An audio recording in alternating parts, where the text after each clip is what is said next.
Je suis Artem Ismailov, enthousiaste de tous les sujets en lien avec le développement des compétences et potentiels. Je suis responsable talent au sein du groupe SEB. Et aujourd'hui, on va enchaîner avec une conférence aussi passionnante que la précédente.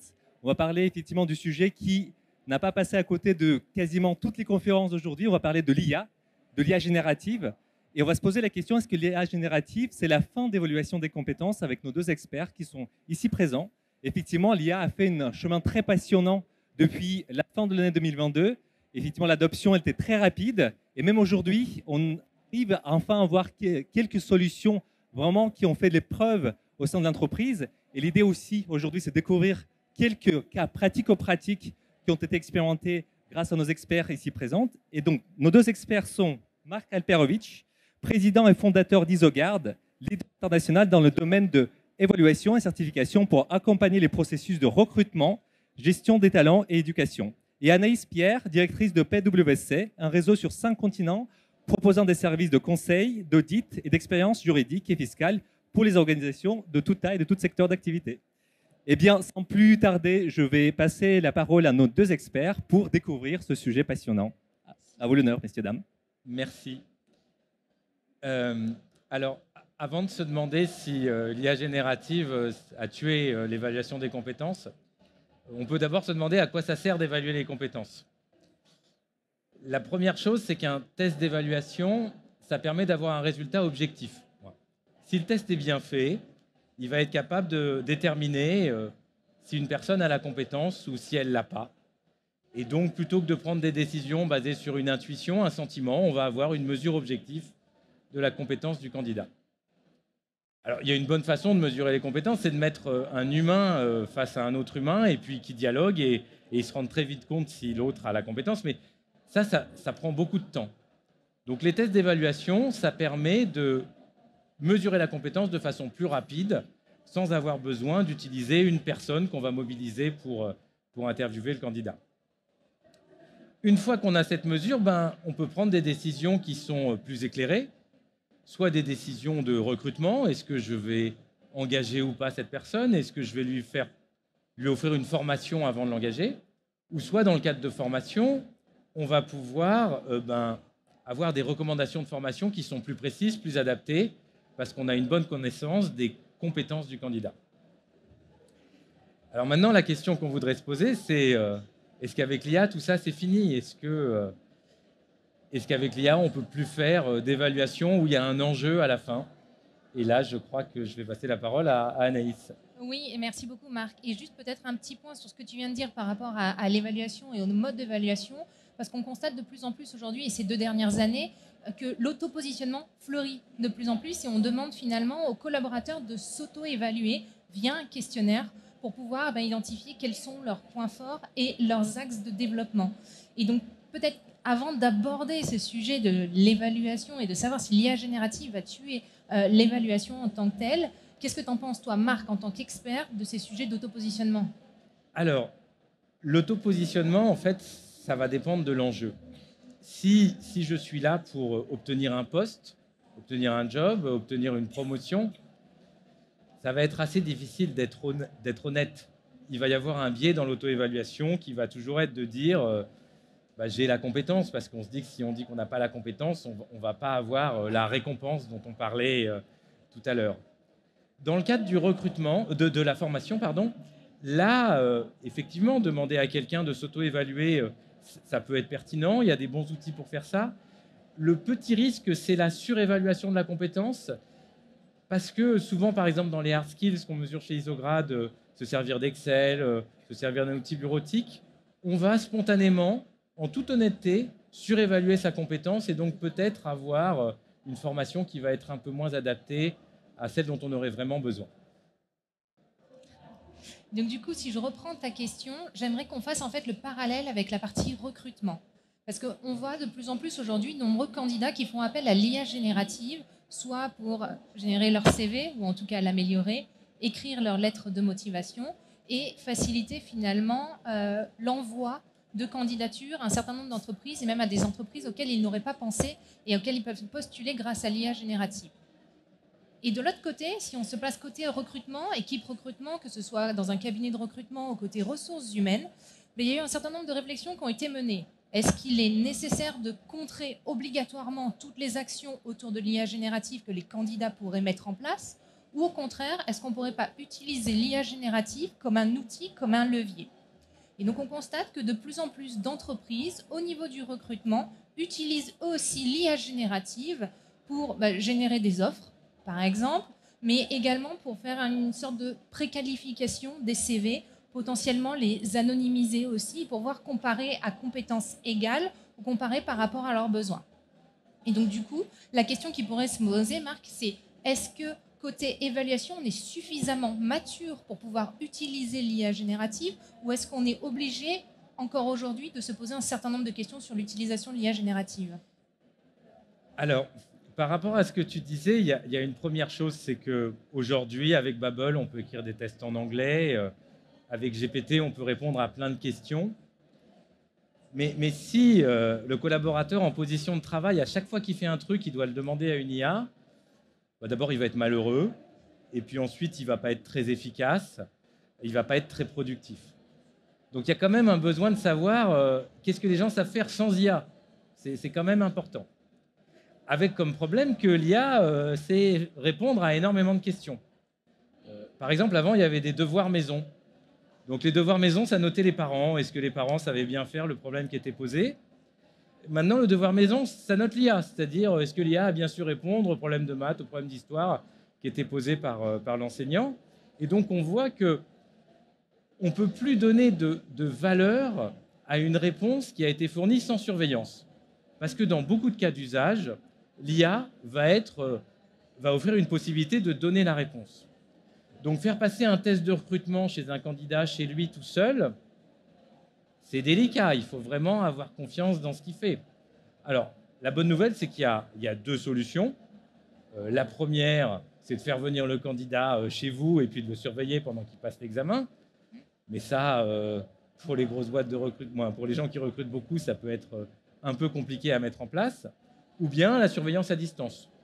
Aujourd'hui, la plupart des plateformes de test, c'est le cas de la plateforme d'Isograd, elles fournissent des solutions de surveillance à distance dans lesquelles on va enregistrer l'écran du candidat, sa webcam, pour regarder qu'est-ce qu'il a fait pendant qu'il a passé son test.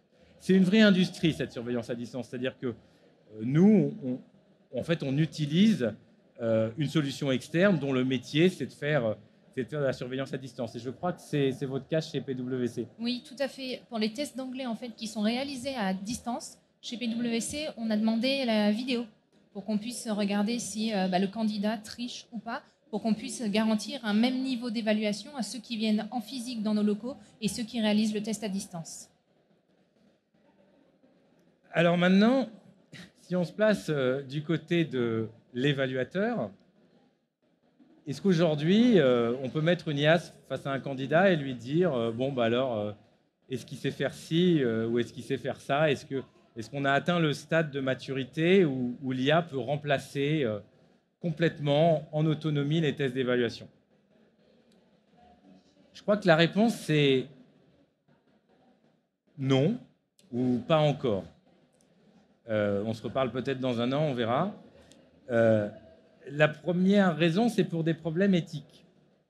C'est-à-dire que si vous demandez à une IA en autonomie d'évaluer les compétences de quelqu'un, eh bien votre décision, on a dit en introduction qu'une évaluation, ça sert à prendre une décision, elle va être basée par ce qu'a pensé l'IA.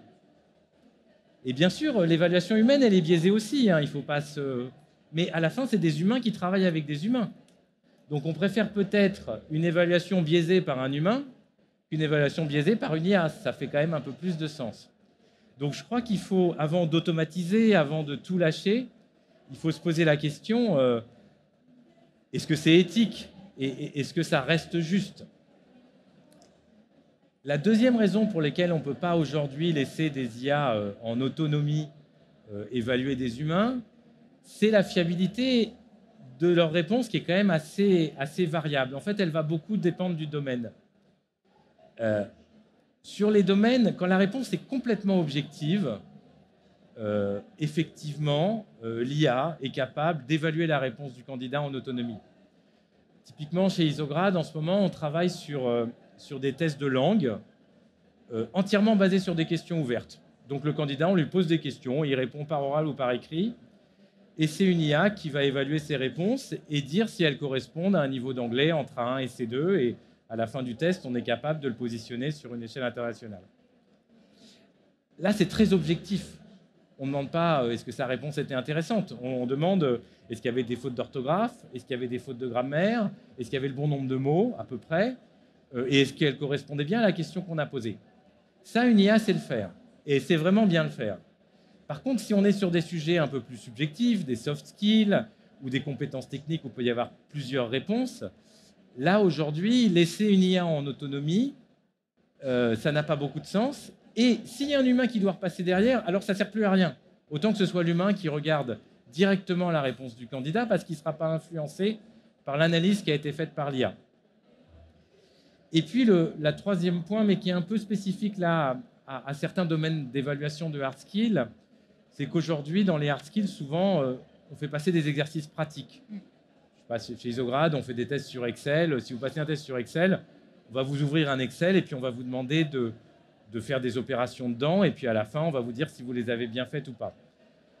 Et là, d'un point de vue technologique, l'IA n'y est pas du tout, parce qu'elle ne sait pas poser ouvrir un Excel, inventer un exercice pratique et poser des questions aux candidats dessus. On n'en est pas encore là, peut-être dans un an, mais pas aujourd'hui. Alors, si tu me permets de rebondir, parce que tu me tends une magnifique perche, Marc. Et du coup, je vais en profiter pour mettre ma casquette de consultante, parce que je suis quand même directrice chez PwC, et refaire un petit peu d'histoire et de théorie. Parce que tu disais, on se donne rendez-vous dans un an, on se donne rendez-vous dans un an. Mais ces dernières années, l'IA a énormément changé. Donc, je vous demande de vous replonger, on est dans les années 2020, l'IA générative arrive sur le marché, et finalement, elle se positionne dans le bas de la courbe Hype Cycle de Gartner.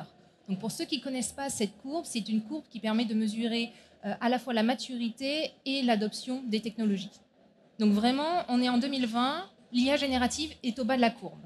Moins d'un an après, l'IA générative se retrouve finalement dans cette phase haute, Innovation Trigger qui s'appelle, et elle se retrouve aujourd'hui dans le haut de la courbe. Ce qui fait qu'en très peu d'années, on a une évolution fulgurante de cette technologie et de sa mise à disposition sur le marché.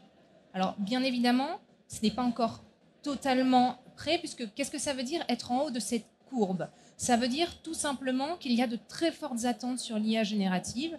Parfois même, ça va au-delà des attentes et on imagine des choses que pourrait faire l'IA générative. Et donc, pour pouvoir mesurer pleinement ce que l'IA générative sera en capacité de faire, il va falloir attendre un petit peu. On va passer d'abord par cette phase qu'on appelle le creux de la désillusion, permet on prend conscience que l'IA générative ne permettra pas de résoudre tous les problèmes du monde, ça ne résoudra pas la famine dans le monde non plus, malheureusement. Pour arriver dans cette phase de consolidation, où là, les entreprises, les utilisateurs pourront prendre conscience des bénéfices apportés par l'IA générative avant d'arriver à ce qu'on appelle au plateau de productivité, où là, la solution sera utilisée, connue par tous, ou en tout cas en masse et en volume. Donc oui, tu as raison, Marc, et je te propose qu'on se donne rendez-vous dans un an pour en savoir plus. Ouais. Mais quand même, ok, on a dit on ne peut pas remplacer l'évaluation par une IA complètement automatisée qu'on laisserait en autonomie évaluer le candidat, mais quand même, l'IA apporte des choses à l'évaluation des compétences, mais je vais commencer par un truc qu'elle n'apporte pas. C'est un bénéfice dans le choix des questions. Quand on fait un test, on pose des questions à un candidat et souvent il y a un algorithme qui va choisir les questions. Alors le plus simple, c'est je pose toujours les mêmes questions, toujours dans le même ordre. Ok. Et puis si on veut faire des trucs plus sophistiqués, on va pouvoir faire des algorithmes adaptatifs où je vais adapter les questions aux réponses du candidat. S'il répond bien, je lui en pose des plus difficiles. Et s'il ne répond pas bien, je lui en pose des plus faciles. Donc pour ça, on utilise des modèles mathématiques fermés qui ont 30 ou qui existent même depuis presque une cinquantaine d'années. Et le gain de l'IA là-dessus, pour la sélection de questions, il n'y en a pratiquement pas. Et je parlais avec Gilles Genevy qui est un chercheur à l'INRIA qui travaille sur l'évaluation et sur l'intelligence artificielle, et qui me disait, Marc, tu sais, de toute façon, derrière les modèles d'IA et derrière les modèles d'IRT qu'on utilise en test adaptatif, c'est à peu près les mêmes mathématiques, donc ce n'est pas très surprenant que finalement l'un n'apporte pas grand-chose par rapport à l'autre et apporte même un inconvénient. Ce qui est très important pour les tests à enjeu, c'est que quand vous utilisez un modèle mathématique fermé, vous êtes capable d'expliquer pourquoi, après telle question, l'algorithme a choisi de poser telle question. On est capable d'expliquer le déroulement du test à chaque étape en disant bah oui, après il a demandé ça parce que voilà. Si c'est une IA, vous n'en avez aucune idée. Hein. Elle a posé telle question après parce qu'elle trouvait que c'était la mieux, mais on ne peut pas le justifier. Et si on parle de concours administratifs, si on parle de concours très normés, on arrive dans des choses qui ne peuvent plus fonctionner. Parce que si un candidat dit « ouais, mais moi je pense que l'IA ne m'a pas posé la bonne question », qu'est-ce qu'on dit? On ne dit rien du tout. Donc, sur le choix, sur les algorithmes de choix de questions, il n'y a pas de supériorité de l'IA et en fait, ça n'apporte pas grand-chose. Alors, je ne dirais pas que ça n'apporte pas grand-chose, mais en tout cas, ce n'est pas nouveau. Parce que tout à l'heure, je parlais de l'autopositionnement qui est apparu il y a 2-3 ans, ou en tout cas qui a fleuri il y a 2-3 ans. Mais l'autopositionnement est apparu aussi avec l'avènement de ce qu'on appelle l'adaptative learning. Et donc, c'est toute cette façon de ajuster, adapter les questions en fonction de réponses du candidat et de son niveau de réponse, avec des questions plus ou moins faciles ou des questions plus ou moins complexes sur les différents sujets. Et là-dessus, on n'a pas attendu l'IA générative finalement pour pouvoir le faire. Exactement, ça existait bien avant GPT et autres, donc rien de neuf sur ce front-là. Par contre, alors j'ai appuyé sur Next, voilà. Par contre, quand même, ça apporte des choses, parce que sinon on n'aurait pas fait une conférence. Et la première chose que ça a, en tout cas une chose que fait très très bien l'IA, c'est des synthèses. C'est-à-dire que aujourd'hui, avant, chez Isograd, vous passiez un test et puis à la fin, sur PowerPoint, vous aviez le niveau opérationnel. Et puis le recruteur, il nous disait « ouais, super, il a le niveau opérationnel et bah, qu'est-ce qu'il sait faire ?» Alors on avait des textes standards. Au niveau avancé, il sait faire ça. Au niveau opérationnel, il sait faire ça. Mais les textes, ils étaient complètement standards. Ils ne dépendaient pas des questions auxquelles le candidat avait vraiment répondu. C'était statistiquement, voilà ce qu'il sait faire. Aujourd'hui, avec l'IA générative, on a dans nos rapports des textes écrits en français ou en anglais, en ce que vous voulez, compréhensibles par un humain, qui, à partir des réponses qui ont été posées au candidat, crée une synthèse de ses compétences, lisible, compréhensible. Et là, vraiment, c'est un progrès majeur, parce que pour le recruteur, pour l'organisme de formation qui regarde ce que sait faire le candidat avant de le former, on a quelque chose de lisible, quelque chose de personnalisé, et c'est vraiment un grand progrès. Donc on lui fournit les questions qui ont été posées au candidat, leurs difficultés, la nature des exercices, est-ce que c'est un exercice pratique ou un QCM, et à partir de là, elle fournit une synthèse. L'autre type de synthèse qu'on peut faire générer à l'IA et sur lequel elle est extrêmement performante, ce sont les rapports de progression. Donc là, c'est plus dans le cadre de la formation que du recrutement. Souvent, les organismes de formation vont faire passer un test de positionnement avant la formation et puis éventuellement, après la formation, ils vont faire passer une certification. Eh bien, on peut parfaitement demander à l'IA, en lui fournissant le contenu des 2 tests, de générer un rapport écrit indiquant, voilà, sur ces domaines-là, le candidat il a progressé. Avant, il ne savait pas faire ci, maintenant, il sait faire ça. Et quelque chose de lisible et de compréhensible. Et ça, pour les organismes de formation vis-à-vis des donneurs d'ordre, pouvoir donner un rapport personnalisé, compréhensible par le donneur d'ordre, c'est un progrès majeur. Et sincèrement, synthétiser, elles le font très bien. Et ça marche tout seul, on n'a pas besoin de regarder derrière. C'est quelque chose qu'on a vraiment pu passer à un stade industriel. Je te rejoins, et pour une fois, je ne serai pas ton poil à gratter. Effectivement, dans les 2 grands types d'activités que fait l'IA générative, il y a la première partie qui est revue et analyse. Et dans la deuxième partie, qui est dans la génération de contenu, il y a notamment toute cette partie résumé, synthèse. Et c'est l'une des fonctionnalités clés l'IA générative, et c'est celle qui est les plus utilisée actuellement, en tout cas. Alors, avant de... Alors, moi, ça... Ah.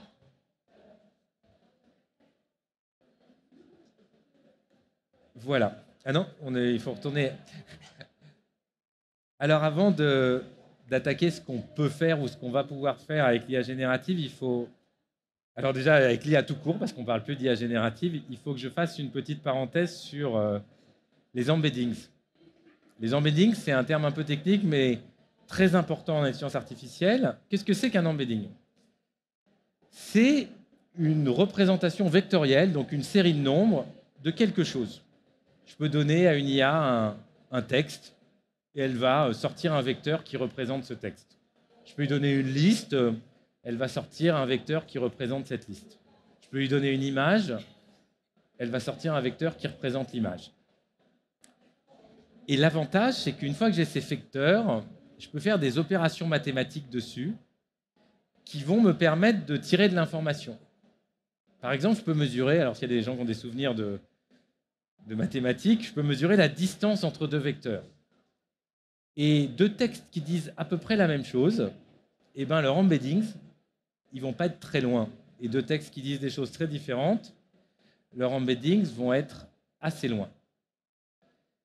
Alors, le cas d'usage le plus que vous rencontrez dans la vie de tous les jours des embeddings, c'est les recommandations de séries ou de films sur Netflix ou sur Canal+. Quand vous allez sur l'app, on vous recommande des films que vous pourriez aimer ou des séries que vous pourriez aimer.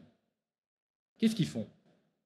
En fait, ils vont vectoriser les films. Alors, comment on vectorise un film? Je ne sais pas, on va mettre le casting, le scénariste, le synopsis, quel type de film c'est, et ça nous donne un vecteur.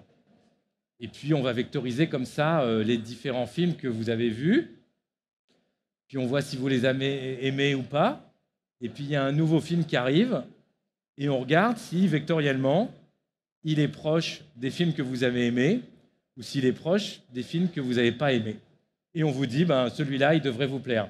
Et même un peu plus fort, on peut même faire une régression, c'est-à-dire trouver un modèle mathématique prédictif qui va même prédire le score que vous pouvez donner. C'est-à-dire qu'à partir de mes vecteurs de chaque film et de la note que vous avez donnée pour chaque film, ben, je peux imaginer que je peux prédire la note que vous avez donnée pour un nouveau film. Et ça, ce n'est pas de l'IA générative, c'est de l'embedding. C'est-à-dire, je vectorise des concepts et je regarde leur distance. Alors, il y a pas mal d'applications dans les embeddings. Si on se rapproche de l'évaluation, qu'est-ce qu'apportent les embeddings ou qu'est-ce que vont apporter les embeddings à l'évaluation? La première chose, c'est la notation des questions ouvertes. Tout à l'heure, je disais que pour l'anglais, pour les langues, par exemple, c'est très objectif, donc on peut faire de l'IA générative qui va dire si c'est bon ou si c'est pas bon. Mais pour des sujets plus subjectifs, ce qu'on pourrait imaginer, c'est j'ai une question ouverte, je vais fournir à l'IA 5 ou 6 réponses que j'estime de bonne qualité, des petits textes où j'estime que c'est des bonnes réponses, 5 ou 6 réponses dont j'estime qu'elles ne sont pas bonnes, et puis j'ai une nouvelle réponse qui arrive, je la vectorise et je regarde si elle est plutôt proche des bonnes réponses ou des pas bonnes réponses. La notation des questions ouvertes par l'intelligence artificielle, c'est un vrai sujet de recherche aujourd'hui pour les gens qui font de l'évaluation. Et c'est un vrai sujet de débat. C'est un vrai sujet de débat parce qu'on a beaucoup échangé. Et déjà, je voulais remercier Marc parce que quand il m'a comparé les embeddings à Netflix, j'ai compris. Parce que j'avoue qu'au début, je n'avais strictement rien compris. Mais du coup, c'est vrai qu'on a beaucoup échangé sur cette notion d'évaluation des compétences sur les questions ouvertes. Et la question que moi, je me pose, c'est véritablement, est-ce qu'on peut utiliser de l'IA générative et ce principe-là pour évaluer ces questions ouvertes? Et est-ce que ça ne tue pas la créativité? Parce que finalement, ce qu'on aime dans les recrutements, quand on pose ce genre de questions ouvertes, c'est de voir ce que les candidats peuvent nous apporter, comment ils pensent, est-ce qu'ils pensent différemment. Et on aime dire dans un comment, ah ben oui, mais il avait un profil un peu atypique, il avait un profil un peu différent. Et du coup, moi, j'ai peur que cette notion-là puisse tuer et uniformiser finalement les différents recrutements et qu'on se retrouve, je ne vais pas dire avec des clones quand même, mais en tout cas, voilà, des profils qui se ressemblent. Écoute, Anaïs, c'est un peu ce que j'ai dit au début, il y a des questions d'éthique. Et moi, sur le fond, je suis complètement d'accord avec toi. C'est-à-dire que, voilà, si on se place sur les langues ou sur d'autres concepts ultra objectifs, on peut demander à une IA générative de dire c'est bon, c'est pas bon. Sur des concepts un peu plus subjectifs, les embeddings vont fournir une information qui peut-être à terme sera pertinente. Et puis après, si on commence à aller sur des soft skills, sur des réponses plus ouvertes, moi je suis d'accord avec toi, je crois que c'est pas le moment et peut-être que ce sera jamais le moment de demander à des IA de de noter des questions, parce que à la fin, il y a des gens qui travaillent dans des boîtes, et savoir si on a envie de quelqu'un qui est imaginatif ou pas, c'est à la personne, en fonction de la culture de la boîte, c'est aux gens qui vont travailler avec lui de juger si la réponse elle est pertinente ou pas. Donc, c'est vraiment un peu l'objectif de ce speech, c'est de dire ça apporte plein de choses qui parfois sont vraiment bluffantes, c'est un progrès, mais ça ne résout pas tout et on ne peut pas s'en servir dans tous les cas d'usage. Un autre cas d'usage des embeddings, mais finalement c'est exactement la même chose que les recommandations de films, c'est des recommandations de formation. C'est que si je vous ai fait passer une évaluation, eh bien, je peux ensuite, et qu'à côté, j'ai un catalogue de formation très granulaire, c'est-à-dire avec plein de petits modules, l'IA va pouvoir fournir une recommandation de formation ultra personnalisée qui correspond aux questions et aux concepts auxquels vous avez su répondre et auxquels vous n'avez pas su répondre. Alors, si votre catalogue de formation, c'est 3 offres débutants, intermédiaires, experts, vous n'avez pas besoin d'une IA pour dire si vous ne savez pas bien le faire, il faut faire la formation débutant. Là, ça ne sert vraiment à rien. Mais si vous avez une offre de formation très granulaire, alors là, par contre, l'IA va être capable de, si elle est bien vectorisée et que vos questions d'un autre côté sont bien vectorisées, de matcher le tout et d'être capable de vous dire, voilà, vu vos réponses au test, si votre test il est bien fait, les modules de formation qui sont pertinents pour vous, c'est ça. Et ça, je crois que ce n'est pas de la science-fiction, c'est vraiment des sujets aujourd'hui très prégnants chez Isograd, sur lesquels on travaille. Et comme ça marche pour les recos de films, je pense que ça va finir par marcher pour les recommandations de formation. Est-ce que vous m'entendez? Oui, parfait, c'est bon. mieux. J'ai une question en 30 secondes. Marc, Anaïs, et je pense que ça brûle les lèvres de tout le monde. Alors, l'IA générative, c'est la fin d'évaluation de compétences ou pas? Marc? Non. L'évaluation des compétences, on a vu, ça sert toujours à quelque chose. Et l'IA, aujourd'hui, ne peut pas tout faire. C'est une aide énorme pour l'évaluation des compétences. Ça améliore la qualité d'évaluation des compétences, mais à aujourd'hui, ça ne les remplace pas. Merci beaucoup à vous deux. Merci. Applaudissons nos intervenants. Merci. Merci à vous.